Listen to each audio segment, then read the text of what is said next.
श्री सत्यनारायण भगवान की पूर्णिमा व्रत कथा। सत्यनारायण व्रत कथा का संदर्भ यह है कि पुराकाल में शनकादि ऋषि नैमिषारण्य स्थित महर्षि सूत के आश्रम पर पहुँचे।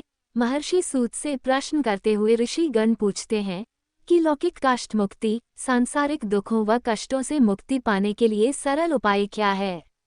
महर्षि सूत जी शनकादि ऋषियों को बताते हैं कि यही प्रश्न नारद मुनि ने भगवान विष्णु से किया था और भगवान विष्णु ने नारद मुनि को सांसारिक दुखों से मुक्ति का सरल उपाय बताते हुए कहा, इसका एक ही सरल उपाय है, वह है सत्यनारायण व्रत। भगवान विष्णु ने सत्यनारायण का अर्थ सत्याचरण, सत्याग्रह, सत्यनिष्ठा बताया है। इस संसार में सुख और समृद्धि की प्राप्ति सत्याचरण द्वारा की जा सकती है अथवा सत्य ही ईश्वर को पाने का सर्वोत्तम मार्ग है। सत्यनारायण भगवान की कथा प्रथम अध्याय। हमारा आपसे निवेदन है कि इस कथा को सुनने से पहले आप इस वीडियो को जितना शेयर हो सके उतना शेयर करें और जितने लोगों तक यह कथा को पहुंचा सकते हैं पहुंचाए और मेरे चैनल को सब्सक्राइब करके बेल आइकॉन को दबाकर ऑन कर ले और इस वीडियो का संपूर्ण लाभ उठाए। कथा इस प्रकार है कि एक बार नारद जी भगवान श्री हरि विष्णु के पास जाते हैं और उनकी स्तुति करने लगते हैं। यह देख श्री हरि विष्णु नारद जी से बोले, हे भक्त, आप किस प्रयोजन से यहाँ आए हैं तथा आपके मन में क्या है, मुझे बताइए। नारद मुनि बोले, प्रभु, मृत्यु लोक में अपने अपने पाप कर्मों द्वारा विभिन्न योनियों में जन्म लेने वाले सभी जीव जंतु इंसान सभी किसी न किसी प्रकार के दुख व शारीरिक मानसिक पीड़ा से ग्रस्त है। भगवान, इन सभी कष्टों व देखों से मुक्ति पाने का कोई लघु उपाय बतलाए, मैं सुनना चाहता हूँ। श्री हरि विष्णु भगवान ने कहा, हे वत्स, संसार के भले के लिए आपने बहुत अच्छी बात की है, इसलिए मैं आपको इसका उपाय बताऊंगा। इस व्रत को करने से व्यक्ति मोह माया से मुक्ति पा सकता है, इसे सुनिए। भगवान सत्यनारायण का स्वर्ग और मृत्यु लोक में एक महान पुण्यप्रद व्रत है। आपके स्नेह के कारण मैं इसे कह रहा हूँ। विधि विधान से भगवान सत्यनारायण व्रत करके मनुष्य शीघ्र ही सुख समृद्धि प्राप्त कर मृत्यु के बाद परलोक में मोक्ष प्राप्त कर सकता है। भगवान विष्णु की बातें सुनकर नारद मुनि बोले, प्रभु, इस व्रत को करने का क्या फल मिलता है, इसका विधान क्या है तथा इस व्रत को किसने किया, यह सब विस्तार पूर्वक बताए, मेरी सुनने की इच्छा है।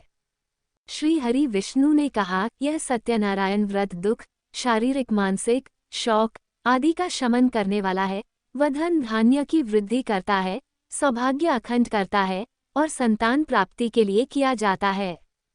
भक्ति और श्रद्धा से बंधुओं के साथ धर्म में तत्पर होकर सायंकाल के समय भगवान सत्यनारायण की पूजा आराधना करें।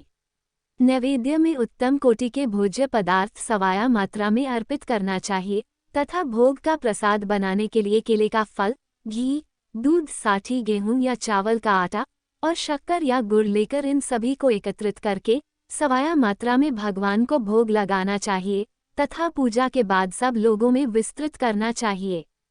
सत्यनारायण भगवान की कथा सुनने के बाद सामर्थ्य अनुसार ब्राह्मणों को दक्षिणा देनी चाहिए और बंधु बांधव व ब्राह्मणों को भोजन कराना चाहिए। कलयुग में यह सबसे छोटा सा उपाय है। सत्यनारायण व्रत का दूसरा अध्याय। श्री सूत जी बोले, हे द्विजों, अब मैं पुनः पूर्व काल में जिसने इस सत्यनारायण व्रत को किया था उसे भली भांति विस्तार पूर्वक कहूँगा। रमणीय काशी नामक नगर में कोई अत्यंत निर्धन ब्राह्मण रहता था। भूख और प्यास से व्याकुल होकर वह प्रतिदिन पृथ्वी पर भटकता रहता था। ब्राह्मण प्रिय भगवान ने उस दुखी ब्राह्मण को देखकर वृद्ध ब्राह्मण का रूप धारण करके उस द्विज से आदरपूर्वक पूछा, हे विप्र, प्रतिदिन अत्यंत दुखी होकर तुम किस लिए पृथ्वी पर भ्रमण करते रहते हो। हे द्विज श्रेष्ठ, यह सब बतलाओ, मैं सुनना चाहता हूँ। ब्राह्मण बोला, प्रभो, मैं अत्यंत दरिद्र ब्राह्मण हूँ और भिक्षा के लिए ही पृथ्वी पर घूमा करता हूँ। यदि मेरी इस दरिद्रता को दूर करने का आप कोई उपाय जानते हो तो कृपापूर्वक बतलाइए।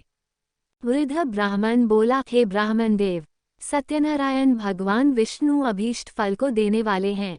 हे विप्र, तुम उनका उत्तम व्रत करो जिसे करने से मनुष्य सभी दुखों से मुक्त हो जाता है। व्रत के विधान को भी ब्राह्मण से यत्नपूर्वक कहकर वृद्ध ब्राह्मण रूपधारी भगवान विष्णु वहीं पर अंतर्धान हो गए। वृद्ध ब्राह्मण ने जैसा कहा है, उस व्रत को अच्छी प्रकार से वैसे ही करूँगा, यह सोचते हुए उस ब्राह्मण को रात में नींद नहीं आई। अगले दिन प्रातःकाल उठकर सत्यनारायण का व्रत करूँगा ऐसा संकल्प करके वह ब्राह्मण भिक्षा के लिए चल पड़ा। उस दिन ब्राह्मण को भिक्षा में बहुत सा धन प्राप्त हुआ। उसी धन से उसने बंधु बांधवों के साथ भगवान सत्यनारायण का व्रत किया। इस व्रत के प्रभाव से वह श्रेष्ठ ब्राह्मण सभी दुखों से मुक्त होकर समस्त संपत्तियों से संपन्न हो गया। उस दिन से लेकर प्रत्येक महीने उसने यह व्रत किया।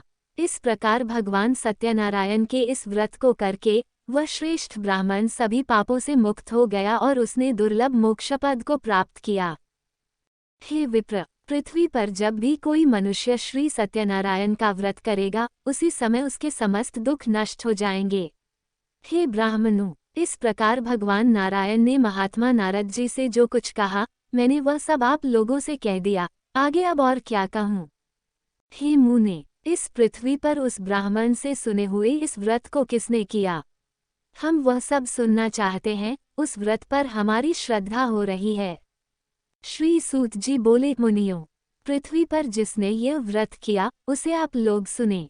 एक बार वह द्विजश्रेष्ठ अपनी धन संपत्ति के अनुसार बंधु बांधवों तथा परिवारजनों के साथ व्रत करने के लिए उद्यत हुआ। इसी बीच एक लकड़हारा वहां आया और लकड़ी बाहर रखकर उस ब्राह्मण के घर गया। प्यास से व्याकुल वह उस ब्राह्मण को व्रत करता हुआ देख प्रणाम करके उससे बोला, प्रभो, आप यह क्या कर रहे हैं? इसके करने से किस फल की प्राप्ति होती है? विस्तार पूर्वक मुझसे कहिए। विप्र ने कहा, यह सत्यनारायण का व्रत है जो सभी मनोरथों को प्रदान करने वाला है। उसी के प्रभाव से मुझे यह सब महान धन धान्य आदि प्राप्त हुआ है। जल पीकर तथा प्रसाद ग्रहण करके वह नगर चला गया। सत्यनारायण देव के लिए मन से ऐसा सोचने लगा कि आज लकड़ी बेचने से जो धन प्राप्त होगा, उसी धन से भगवान सत्यनारायण का श्रेष्ठ व्रत करूंगा। इस प्रकार मन से चिंतन करता हुआ लकड़ी को मस्तक पर रखकर उस सुंदर नगर में गया जहां धन संपन्न लोग रहते थे। उस दिन उसने लकड़ी का दुगुना मूल्य प्राप्त किया। इसके बाद प्रसन्न हृदय होकर वह पके हुए केले का फल, शक्कर, घी, दूध और गेहूं का चूर्ण सवाया मात्रा में लेकर अपने घर आया। तत्पश्चात उसने अपने बांधवों को बुलाकर विधि विधान से भगवान श्री सत्यनारायण का व्रत किया। उस व्रत के प्रभाव से वह धन पुत्र से संपन्न हो गया और इस लोक में अनेक सुखों का उपभोग कर अंत में सत्यपुर अर्थात बैकुंठलोक चला गया। श्रीमन नारायण नारायण नारायण, भजमन नारायण नारायण नारायण। श्री सत्यनारायण भगवान की जय। सत्यनारायण व्रत कथा का दूसरा भाग कल शाम को आएगा। सत्यनारायण व्रत कथा आपको पूर्ण सुनना चाहिए। हम आपसे निवेदन करते हैं कि आप बेल आइकॉन को दबाकर नोटिफिकेशन को ऑन कर ले और सत्यनारायण व्रत कथा का विनम्र इंतजार करें। अगर यह कथा आप इस वीडियो के अपलोड होने के काफ़ी दिनों बाद देख रहे हैं तो आप हमारे चैनल के नाम को दबाकर हमारे चैनल में इस वीडियो का दूसरा भाग अभी देख सकते हैं, या आप इस वीडियो के डिस्क्रिप्शन को चेक करें, आपको दूसरा भाग वहां मिल जाएगा। और जाने से पहले इस वीडियो को जितना शेयर हो सके कर दे और इस कथा का संपूर्ण लाभ उठाए। धन्यवाद।